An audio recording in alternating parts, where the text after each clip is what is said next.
See, that's the idea. So when you see the purpose of a mosquito, if you see the purpose of a bee, without bees, we would basically eat each other, right? You see, and it is this network that we have of consciousness. And when you love animals, and we think they're all like cuckoo, like the tree huggers, right? Like, what's wrong with them? But it is this unconditional love that we show nature. And that is what helps us communicate. And that is what develops with animals healing abilities and with trees psychic abilities.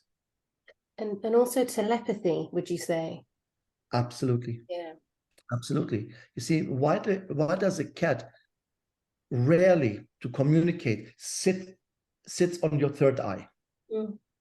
It always goes on the belly or the lap, right? Because the intercommunication of telepathy happens through the second chakra, not the third eye. Here we get it, here we see it, but it's not like we're getting, otherwise a cat would sit here all day. Or a dog would just put his butt here. It does that. Always the cat teaches independence. It teaches sensuality. Yeah. It always teaches more of a feminine way. So that kind of independent, femininity, I go out when I want to, I do what I want to do. I take care of myself. It's something that everybody needs to learn. This is when cats really come to us. But they specifically like temples. They like houses that are like temples. Like energy. They like the astral world because they're always protecting their owners and seeing things in the astral. Reminding us that there's much more than the physical world. Yeah. And then when we get into dogs with loyalty, when people have lost their loyalty to each other, when children go away and are not loyal, then, you get very close to a dog because this is the noble qualities. So the dogs from, in its most wild form is the wolf. When you need to find your wild soul, you go to the origin of dogs.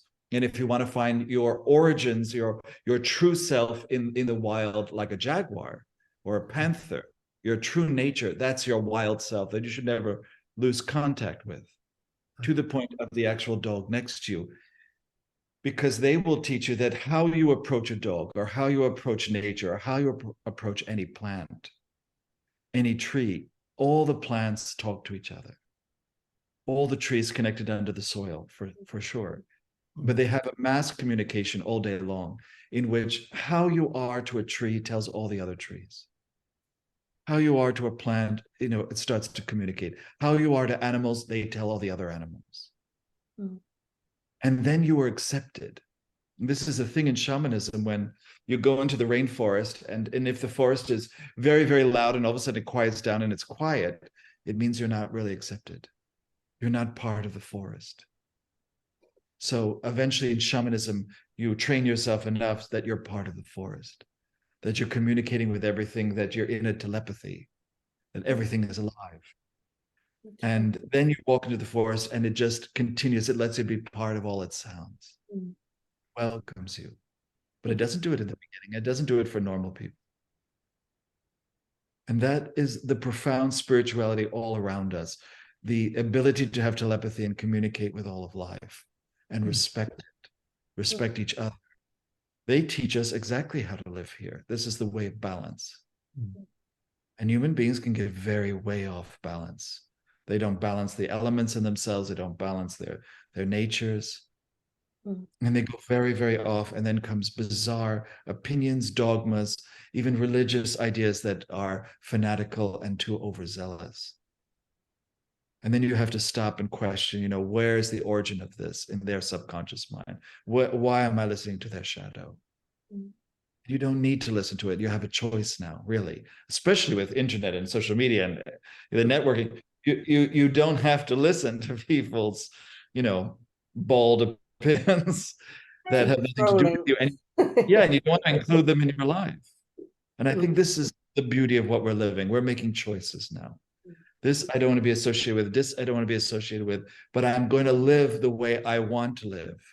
That I feel, animals are teaching me, plants are teaching me, and what I feel inside. I start to follow whatever, my soul. Because your soul is your heart is what's communicating with nature. It's what's communicating with animals. I mean, Kristos is about higher mind development. His purpose is the development of the mind, really.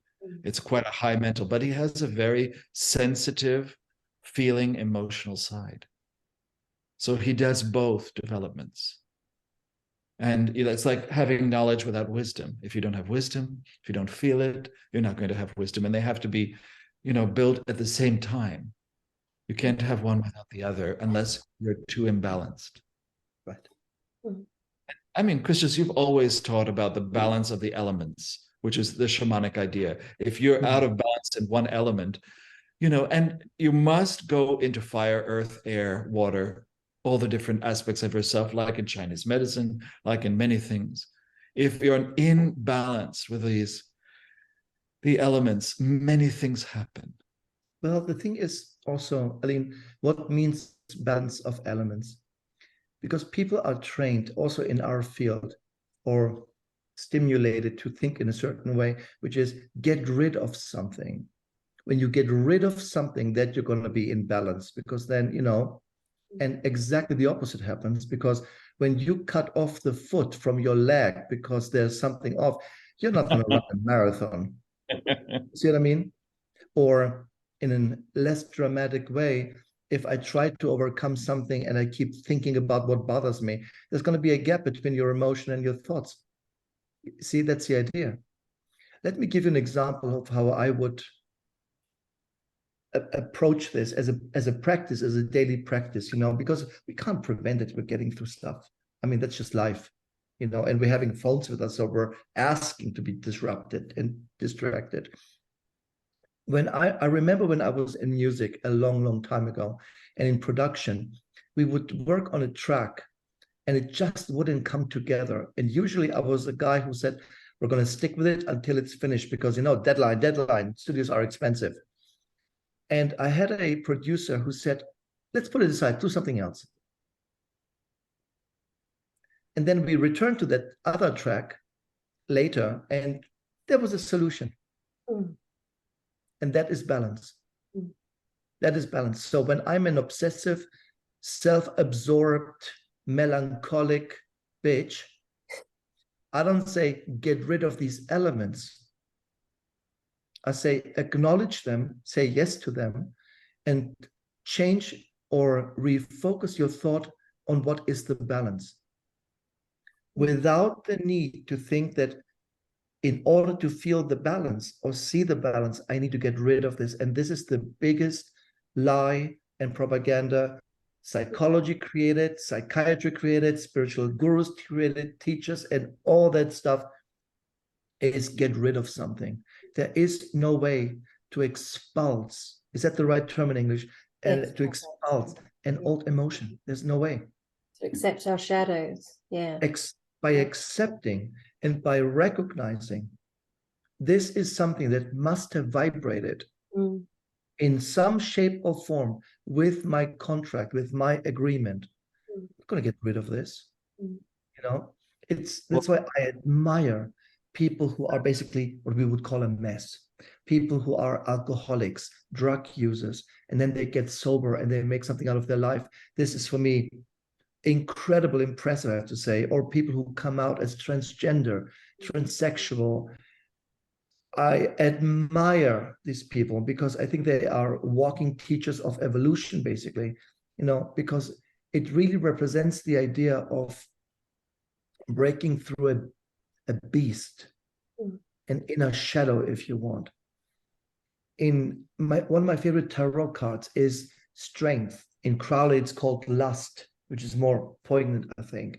And it represents a virgin who basically, a beautiful virgin who has this beast beside her that growls at her, right? And she says, just shut up and sit down now.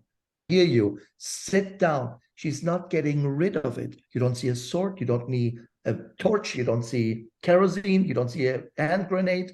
She's not interested in getting rid of it. She said, I'm responsible for you. The way I made you, that's the way I will take responsibility for it. You see? And by controlling the shadow, she says, you're here, I made you, I contributed to you, so you are my problem. but also you are my responsibility. You see, and that's what people with an obvious addiction to things do. I think it's one of the most impressive spiritual aspects to observe, even if they think it's just, you know, willpower and good luck, basically. But it is in its nature spiritual. Same idea. So my advice is, because I hear this every day, Foster hears it more than me. What can I do every day? Look at everything, say yes to everything, be grateful for all that you have. And if something bothers you, don't look at it. Acknowledge it and say, okay, I get it. You know, it's there. Now let me see what else is there. And make a deliberate intention to choose and to focus on something that feels better. You see,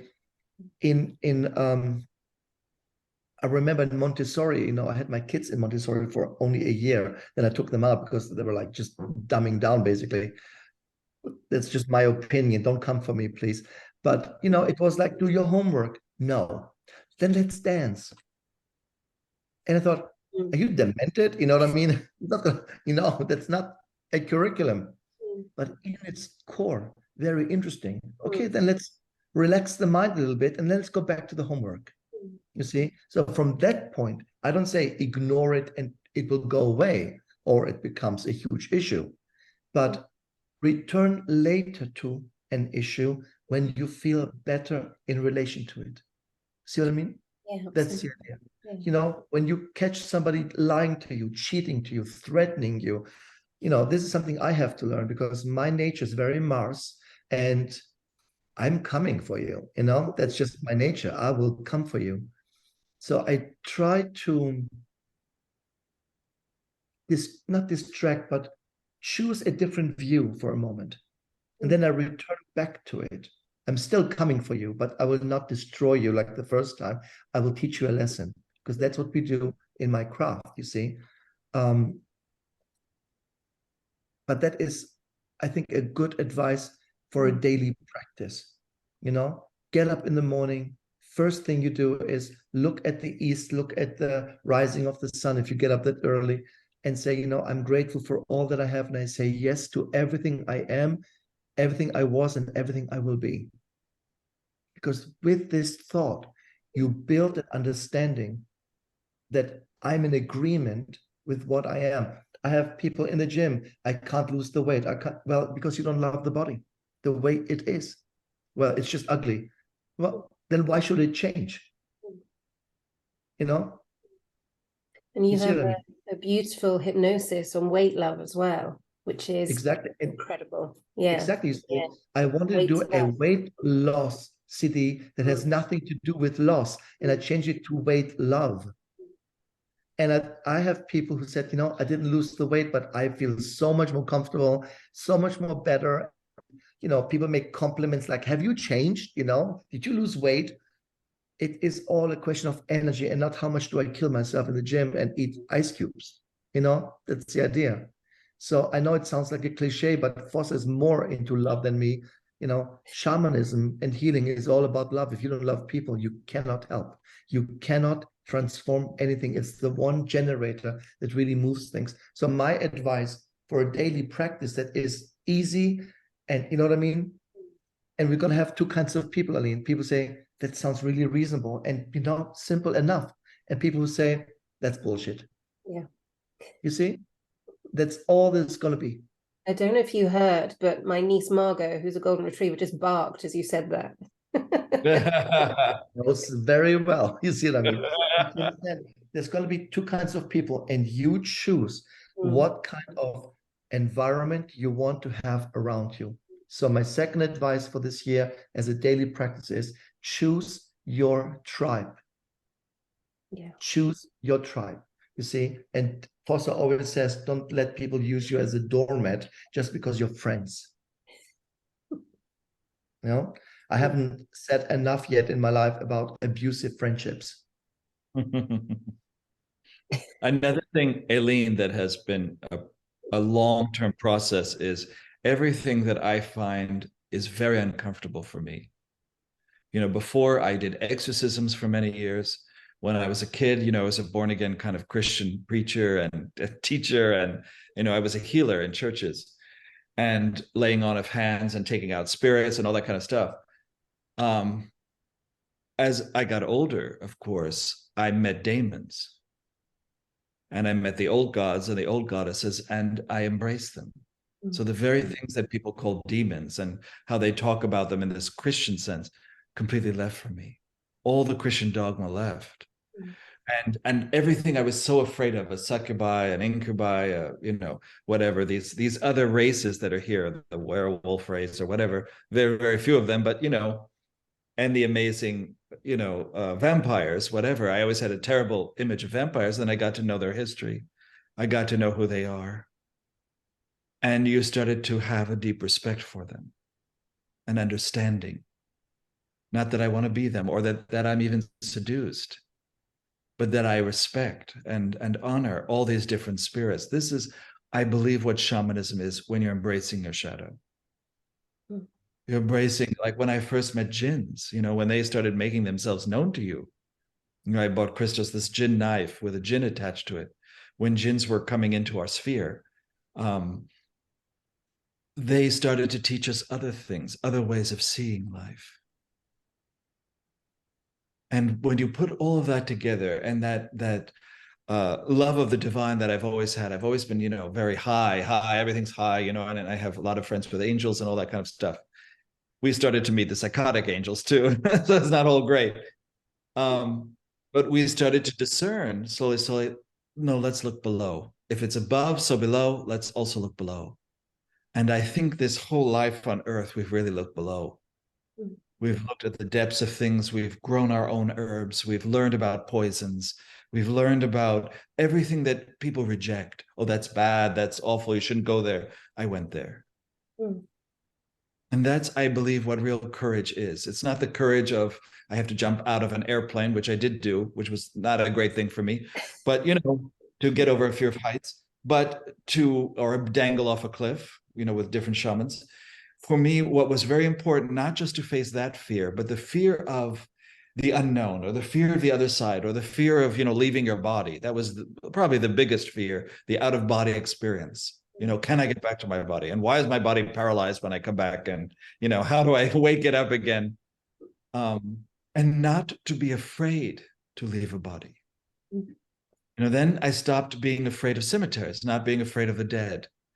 You know, then we studied a whole procedure of, you know, the peacefulness of a cemetery and the spirits that are there. And what a huge opening. I have to say, that's self-acceptance. That you are all of that too.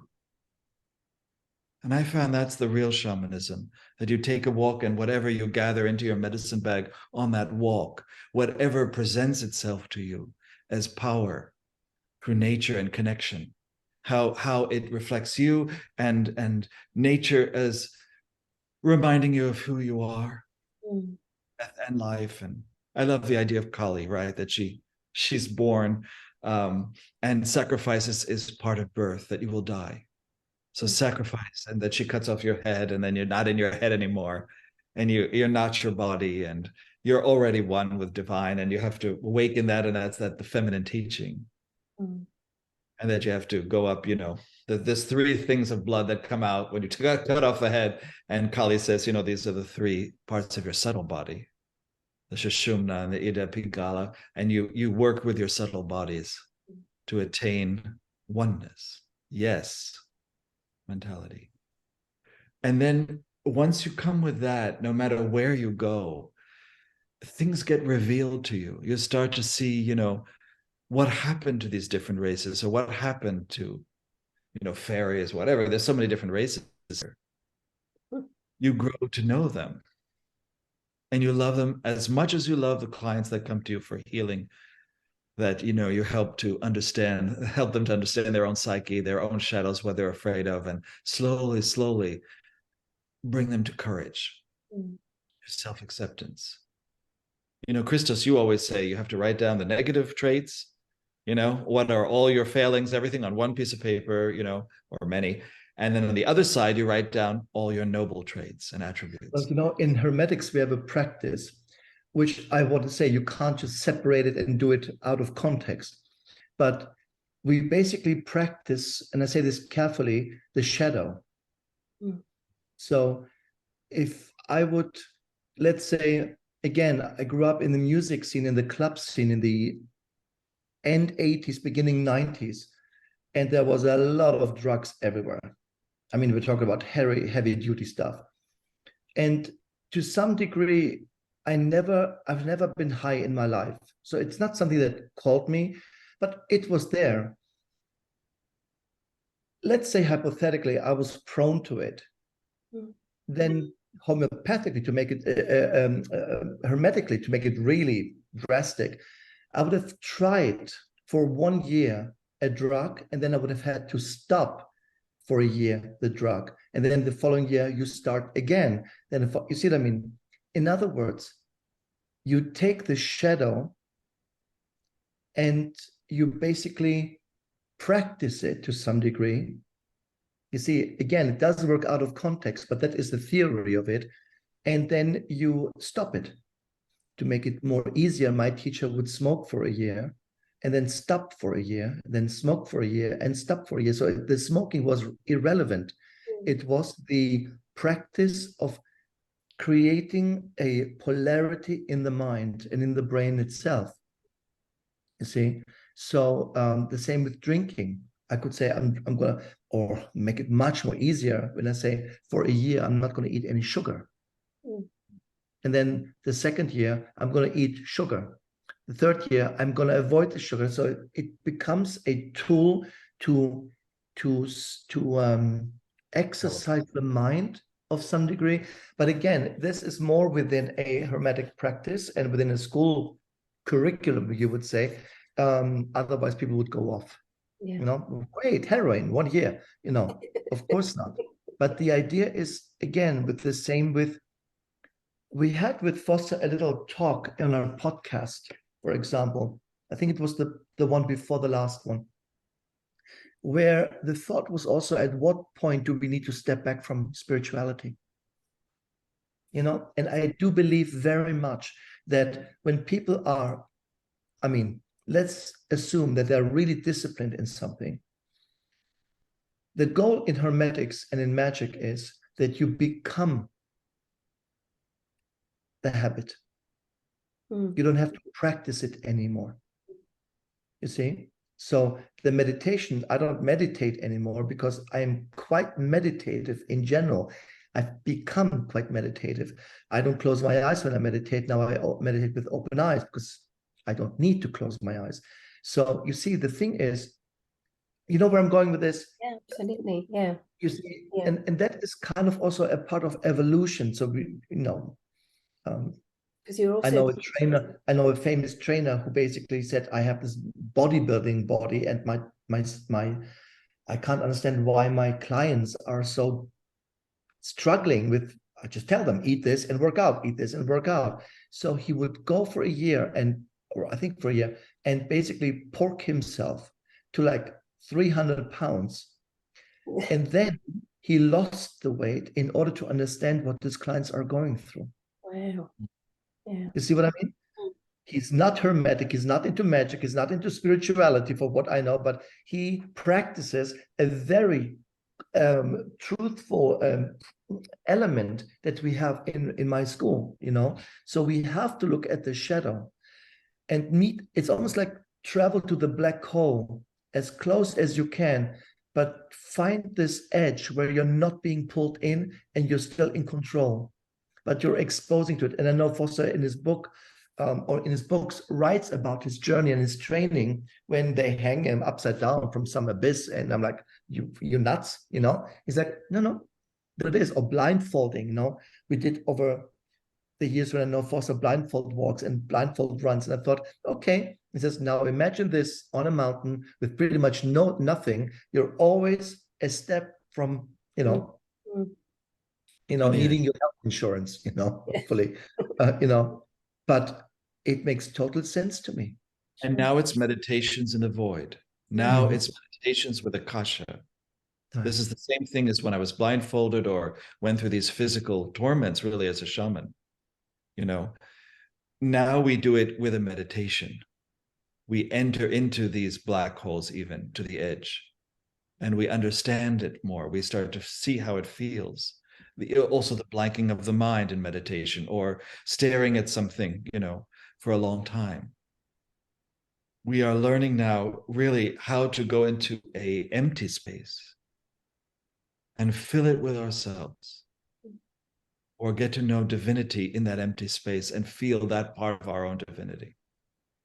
I think, Eileen, there's something going on with self-deification. I think many people are choosing that path of finding, divinity within them, uniting with that divinity. And that's their... Yeah, sorry, yeah. I think that's really quite happening. And that happened to me, especially because Kristos taught me, the Kabbalistic path. He was a Kabbalist. And we went through the Sephiras and the Tree of Life. But at the same time, after all of that, and all the angelic training and dialing angels and talking to them and everything, we then went into the Qliphothic path without him saying, we're now going into the Qliphothic. So then all of a sudden, the things I never talked about, I would never talk about Lucifer or Satan or something like that. And what happened is he introduced me to, underneath the Vatican is this huge temple to Lucifer. And that used to be part of the Catholic Mass and all this. Who is Lucifer? So then I had to meet Lucifer. And I know people say, oh, you shouldn't embrace Lucifer, whatever. I did. And then I understood Satan as actually that black hole, that void area, that pure kind of dark spirit, but pure.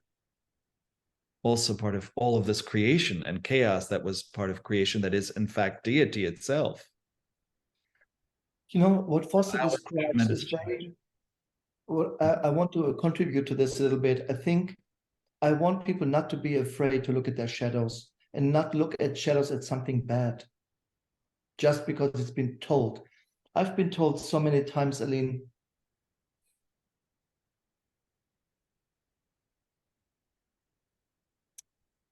oh my God, I need an example, because you see, I try not to do it anymore, but why don't you let go, Kristos, of something? Let go of it. You're so harsh on yourself. You're so strict. You're overdoing it. You give too much. Why are you so strict with your students? And so on. And so I remember we were with Foster in a sweat lodge, my first one. And there, I didn't know there is a moment when you have to, in that particular sweat lodge, declare that I'm letting go of something. So of course everybody started with, I'm letting go of my, I'm letting go of my, and they all want something to let go of. And I'm like, holy crap, what am I letting go of? I don't know what I can let go. And I was really panicking, I was sweating in the sweat lodge for other reasons. And eventually it came to my turn. Everybody looks at me, of course, like, let's see what you're gonna let go. And I hear myself say, I'm not letting go shit. I am exactly who I am. So fuck you all. I love myself. Everything I do, you all benefit from. So stop complaining like bitches. I don't let go of anything. And I go into this rant and I'm like, I'm letting go of the idea that somebody has to tell me that I have to let go. I'm not letting go of anything. I'm letting go of the idea to let go. Okay, so guess what? Everybody else after me had exactly the same enlightenment, you see? And I thought in that moment, it just came to me, why should I let go in the first place? You have we were to accepting at that time, right? You have to forgive and let go. Right. We were in a meditation actually at that time between how do we embrace the me, what is me, and what is not me. Yeah. They are both parts of ourselves, me and not. We embrace it all. But it was interesting because it came in that one moment. It just came through me. And I said, I'm letting go of the idea that I have to let go of something so that you can feel comfortable with me. Sounds like a really good example of the water rabbit mentality as well. There you go. That's the idea. And so I said, I'm not letting go of anything. And I refuse again to be bullied by this. Let it go. You have to forgive. Let it go. I don't want to forgive. Eventually I'll do, but until then I'll enjoy my revenge. But I I am a vengeful being. Our belief that revenge is a very powerful healing tool, you know, and that depends what it is. I mean, so again, if somebody feels that they need to cross my boundaries, then I'm going to come after them. But if it's something like, for a long time, I hated my brother-in-law. He was an idiot. This is not a secret, He was a lovely person, but a difficult person who made everybody's life difficult. So in the end, I couldn't stand him, and I chose not to forgive him because, I enjoyed it too much. It made sense not to forgive him. It made sense. I acknowledge that this is a real feeling, and it's a real experience. I don't want to let go of it. Eventually, maybe I forgive him, maybe. But more important is, why do I need to forgive? Why do I need to be the bigger person? You see, why do I need to be the understanding one? These are all aspects of being bullied in our society. Nothing else. You see, like women are, you are ingrained with this idea. You have to be the forgiving part. You have to be the bigger person. And suddenly a woman says, I'm taking my kids, your money in the house, and you're out. And suddenly you're a bitch, You see what I mean? Yeah. You see, the moment you start the moment you choose to acknowledge yourself, for men, it's a little different, I have to say, but for women, it's quite in your face, you see. So my advice is, don't let go. Why should you let go? Well, we do a practice where you bring the spirit of the person that's your enemy, the person you're in confrontation with. And you actually talk to their spirit and hear their perspective. And then they talk to you. And if you can accept their perspective, if you can understand it, there's a tremendous healing, like a ho'oponopono, when you're in Hawaii. And you go through the deep forgiveness because now you understand both sides. And that's the end of polarity. I'm not polarized to you. I don't have any more animosity towards you, actually. So it kind of dissolves. So there's nothing to let go of here. It finds a point of bindu or whatever, a point of balance. And I love those moments. And I always cultivate those moments like a garden. I want to know all my enemies. I'm happy to meet them and hear their perspective and slowly understand what it means in me, because I try to get to the very essence of what they're saying, even the essence of their pain, even if they're just talking from their pain. And then comes the compassion. It's nothing you do. It's something that floods you because you have an understanding. That's how I've always gone through things. So if I get really, really angry at somebody, I feel like, you cheated me out of all this money. And, because we're in capitalism, a lot of people cheat you out of money when you're buying a house or whenever you're doing, we went through all this recently. And they, you'd make a lot of bad decisions because they give you some very bad choices. And, you think those are the choices. And then you find out later, I really didn't think broad enough. I really wasn't listening and I took the wrong choice, and you lose a lot of money. And you're left with, do I curse these people, who really have led me astray and I've lost my money? Or do I see it from their side that they're stumbling in the dark? They're really quite ignorant. They have no idea what they're doing when they're selling a house or when they're, trying to show you a house. They don't really know their job. They're just, playing some role, something they've adopted, but they're not really very good at it. Then you take a deep breath, you understand their perspective, and you just avoid them from then on. You know what I mean? But you've made peace in you. It's not about them. And Kristos, I always need to make peace. I mean, for Kristos's life, it was much harder. He went through sexual abuse. He went through a lot of things. Very, very hard for him to make peace with somebody who really keeps doing it and nobody comes to your aid. You know what I mean? That's why a lot of times you want to be there for people. You want to be the one that comes to their aid, where they can talk about their sexual abuse or the terrible things that happen in their life, and you're a listener. You don't judge, you don't contribute, you don't do anything, you listen. And then you show them, well, you could do this, you could possibly do this. You give them choices of how to resolve this unbelievable hurt inside of them. Because humanity has the capacity to hurt each other to a degree we can't yet imagine. over centuries now. So it builds up, and eventually you have to get to the point of the release, where you finally understand something and the polarity is not there, and you're not against life. You're not against them or yourself. You see both sides now. I think that has been the very best thing, the self and the not self, to embrace both.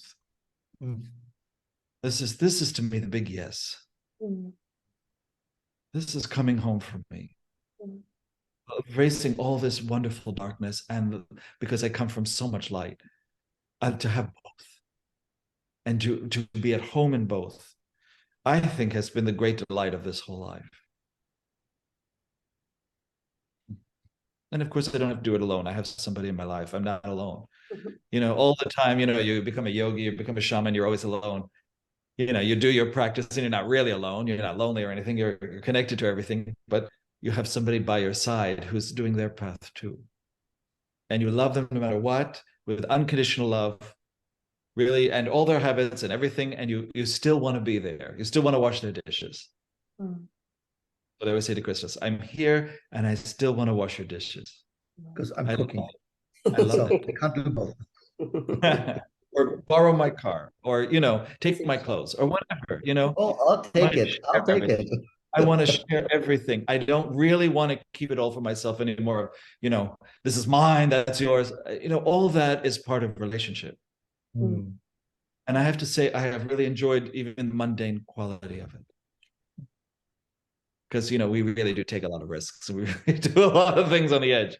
So it's kind of lovely that we have a reference point and we have a sanctuary to come to in us and then together. You're getting ready for your tour soon, aren't you, as well, in a month? You're visiting everybody. I'm going to Europe, Japan. And Japan. I'm going to put all the links for everything, because there is so much. There is the incredible music from Kristos, incredible hypnosis. There's incredible music together. There are all the Vimeos. There's the higher mind training, which is phenomenal. And you're doing that again soon, aren't you? In an English version. English. Yeah. Yeah. Yes, in about a week or do it two. in English and in German, I think. Yeah. Okay, fabulous. Both of them. Yeah, and also the witchcraft with astrology, which is coming up this weekend, I think, is it? Yeah. It's next week and next week. Sorry, next week. there's me with time. There's no. I don't know. I'll post it up. I'll put it all underneath anyway. Mind you, when this is posted, it might be next weekend. It is at some point in. I'll put everything on there. I have to look it up. Don't worry, I will put everything on there. Okay, thank you.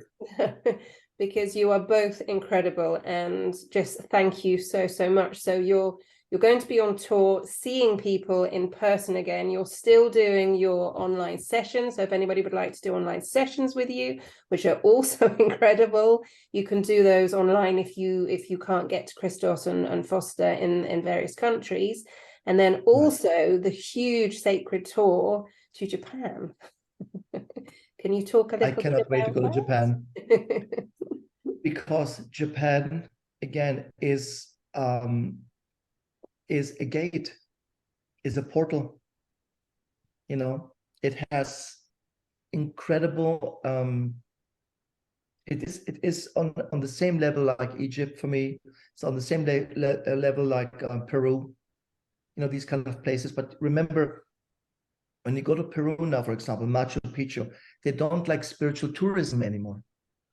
No meditation, no sitting, no gathering, no nothing. Next, they've realized what a popular place it is. So that is over. Egypt, of course, you have to fight yourself through sometime, because it's such a country on the edge sometimes, you know what I mean? With all the social inequalities that you're witnessing, basically. It's a very different mentality of very different.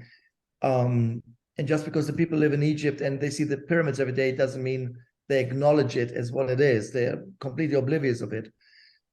But Japan's on the same level for me, and it is in its nature healing. it is in its nature healing simply from a point of social development, from a level of hygiene, which was the first time when I went, I was shocked how clean it was. There's no garbage anywhere because it's a bad look. So it doesn't resonate nice to have garbage cans outside, which is, and simply the openness of spirit, because you can be Muslim, you can be a witch, you can be a Satanist, you can be a Christian, you can be a Buddhist, you can be anything you want. You never hear, as far as I know, you never heard of a terrorist attack in Japan. Never happened, because they're open. You see, they're totally fine. You're what? Okay. The way we've been received the first time we went, and we had to show them, of course, what we do. It was like, okay, explain to me. They're very open people, very interested, but also they acknowledge spirit, ghosts, lost God. There is a great tradition in their belief system of souls that don't pass over. With the tsunami area, for example, there's a fantastic I think a documentary about it, how people in that area, taxi drivers, pick up totally wet people sometimes and drive them to a certain place, and then they disappear in their car. So they're called free ghost rides, because they say, we do know that these souls never transition. They're still in a state of shock, and we just get them to one place to another. Like, it's the most normal thing, you see. And that is so interesting with Japan, because it is embedded in their nature, and they have gods. They're polytheistic. So it's a country of witches, basically. If you would look at like Greece, we're not Orthodox, we're polytheistic. Let's be real, right? India, witches, polytheistic. Mexicans, when I hear Mexicans and they're all about Jesus, and I'm like, you're not Catholic, guys. You know what I mean? You have a complete different. This is the idea where I think that places like Japan, for example, provide already, when you arrive, a certain path in which you can experience yourself, without making a big religion out of it, if you want. But it's a normal concept. The tradition of cleansing yourself. Foster talks about purification. These onsens. I mean, the Japanese is a clean human being. Clean, you see, very organized, very structured. You see, and we think it's too strict at times. And let's not pretend they don't have problems. I think they have the highest suicide rate in the world. When you don't catch up with the requirement, you see, there's a disbalance again. So, but for a spiritual purpose, I said, I can't wait to go again, because it was such a refined, beautiful environment, and it really provided a great source of spirit communication, which I want to do, and also healings in general. It's just a great healing place in general, So this is definitely and from what I know it's going to happen, because people are a little late, but they have to catch up now. And Japan also, what we talked with Foster about, why we chose Japan again, because it was closed for 3 years. You see, and this is the first chance they open up, I think, for groups also again, but it has to be a small group. That's why I'm saying to people, it's going to be limited. I can't bring 50 people. It's impossible. So we're going to be around 10-ish, maybe 12, 13, but that is the limit. You see, it's a small group. And then the cherry blossoms, and then, trees, unbelievable trees. It's Mount Fuji. I'm telling you, it's a beautiful place. We went the last time, just to bring it in, Aline. We went because it was on the way to Aokigahara, which is a very famous forest where people go, disappear, and kill themselves. In other words, the Japanese doesn't leave a mess when it decides to commit suicide. They go into a forest. And it's a very famous forest where people, it's really large. It's like the Black Forest in Germany, I think, where suddenly after a year or two you find a skeleton hanging there or somebody there, which is very interesting. That forest is a portal. There is a portal. So instinctively, when people go there, I don't say do it for Christ's sake, but if they go there, and I thought, why this forest? Because the trees have compassion for humans. And they understand it's too much sometimes. So we're providing you with a aid or a portal by which it is easier to transition. You see? So I said, can we go there? And Naturka goes, well, we can do it, Kristos-san. She was like, why the hell do you go there? But she was very polite. Harumi, we're going to meet her again, and I'm ecstatic. And I explained it to her, and she said, it makes sense. It makes sense. It's a very peaceful place, sad but peaceful place. But it's an interesting approach in that society. If I end my life, I'm not going to do it with hand grenades and on TikTok, right? They're going in a silent place, in a quiet place. I don't want to leave a mess. I don't want to burden anybody with my. It is very sad, but there's also honor. It's a big thing, you see. There's a certain beauty in the sadness sometimes, It's difficult to explain, but that's the idea. But it is, it's a place where when I went the first time, I thought I could live here from a spiritual point. Where people go to Egypt, they go to, other places. For me, surprisingly, it was Japan. It was the most spiritually active gate.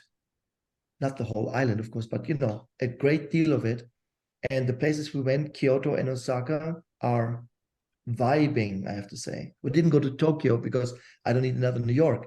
But then we went to Mount Fuji. So these are places where it's a must. It's a bucket list, basically. And you can feel it. You definitely can. And then you bring yourself into, of course, in your practice, and then it gets elevated. It's a stunning place. Yeah. Yeah. Thank you for sharing this. You see, I'm excited about it because I've been, and I'm like, I wish everybody could experience this. I'm excited for you. No. That's the idea. Right. That's the idea. I think the thing I liked about Japan the most, the last time we went, is that everybody bought each other dinner. Right. That's lovely. Like Right. one night somebody volunteered, the next night somebody else, and everybody just wanted to do it out of the generosity of their heart. Right. Because we had such a nice group, and they bonded, and everyone said, okay, it's my treat today. It's my treat today. And everybody helped each other. Everybody was kind. Everybody was so lovely. And that's what impressed me more than anything. And that is something that on our tours, I have to say, I've never seen that kind of bonding. Wow. That kind of willingness to really go as a group happened only there. It's a deep kindness. Yeah. Yeah. Yeah. We had that before Kristos. We had that in India where everybody went for enlightenment. Everybody went for practice. And they came back transformed, and they all bonded. Because they were together in one idea. Right. Which is the tribal concept, you see. Sure. And the oneness. Yeah. The oneness, isn't it? Yeah. Thank you so much for being you, here. Aline. I don't know how long we've been on, but thank you Time is an illusion. so much. It's been an absolute honor. I will make sure all the correct information is on there for people to find you, because I know everybody knows you anyway, but I really feel that there's a lot of people who are ready to meet you as well. Absolutely. Absolutely. So thank you ready so to much. them. Sorry? And we are ready to meet them. Yeah, absolutely. Thank you, Aline, so much. I hope that this podcast is a big blessing for you and that you keep going it. And, because it's about time, girl. Thank you. That's why I said at the beginning about Come on, Aline. There's actually a song that people used to sing to me called Come on, Aline. And that it's true. There you go. It's better than Macarena. We had a translator named, she said, if I hear this song one more time, I'm going to kill somebody. Because people had to do it, you know. It's like, even Paul was like, Macarena. She's like, shut up. The worst is Lola, unfortunately. Right? Her name is Lola. Everybody sings some song. Terrible. Or Lolita. It's all good. It's all good. Thank you so much. I'm still giggling. So thank you. Thank you so much. And I wish you a wonderful tour. I wish you many blessings in all of your workshops, and I will be there for most of them. And I wish you many, many blessings in Japan, and well, always. Thank you so much. Thank you so much. Bless you. Bless you. Bye-bye. Thank you.